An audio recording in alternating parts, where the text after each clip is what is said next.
Hello everyone. Welcome to It's Me and your favorite show पति ब्रह्मचारी two days review. सो दोस्तों, आज का episode बहुत ही सैड रहने वाला है और थोड़ा मतलब फन भी रहेगा इसमें। सो दोस्तों, इस एपिसोड की स्टार्टिंग होती है जहाँ ईसा एंट्री लेती है कबड्डी मैच के बीच में, और फिर वो आदित्य की टीम की नई प्लेयर होती है जिसको देख के सूरज के तो हक्के बक्के उड़ जाते हैं। कहाँ उसका, वो आदित्य का हुत्तु करने वाला था, उसका ही हुत्तु हो रहा है। वहीं फिर सीन शिफ्ट होता है गुलाब सिंह की हवेली पर, जहाँ हम देखते हैं दादी बैठी रहती है।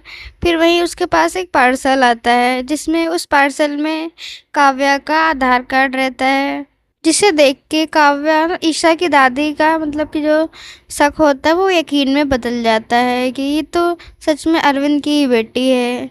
फिर वो जो है आरव को खरी खोटी सुनाती है काव्या के बारे में, और फिर उसको कमरे में बंद करके वहाँ चली जाती हैं अरविंद सिंह से माफ़ी मंगवाने के लिए अपने घमंड में। एक्चुअली ये पार्सल और आधार कार्ड भेजने का प्लान रिया का रहता है, जो काव्या को फंसाना चाहती है।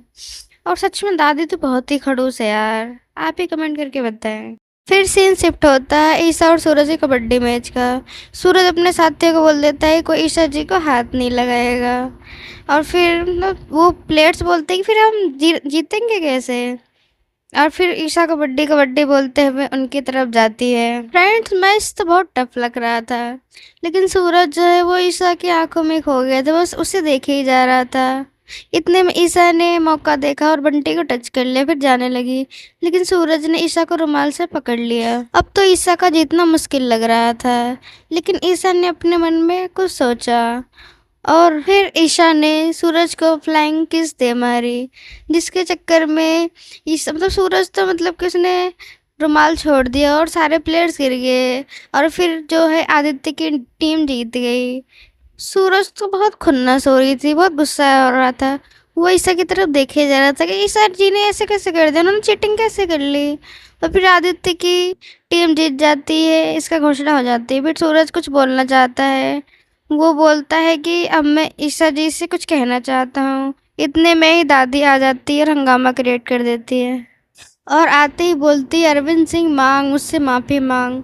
और जो चाचा जी का दिया हुआ पर्चा रहता है काव्या के बारे में वो उनके मुंह पे फेंकती है और बोलती है बुला अपनी बेटी काव्या को और पूछ इससे कहाँ काम करती है। काव्या बताती है गुलाब हवेली में काम करती है। वो सब समझाते दादी को ऐसा ना करे, लेकिन चाचा जी अपने सिर पे मतलब चप्पल रख के जो है दादी जी के पैरों में नाक रगड़ के माफ़ी मांगते हैं, जैसा कि इन्होंने लिख के दिया था दादी जी को। फिर वो ऐसा ही करते हैं, वो किसी की नहीं सुनते।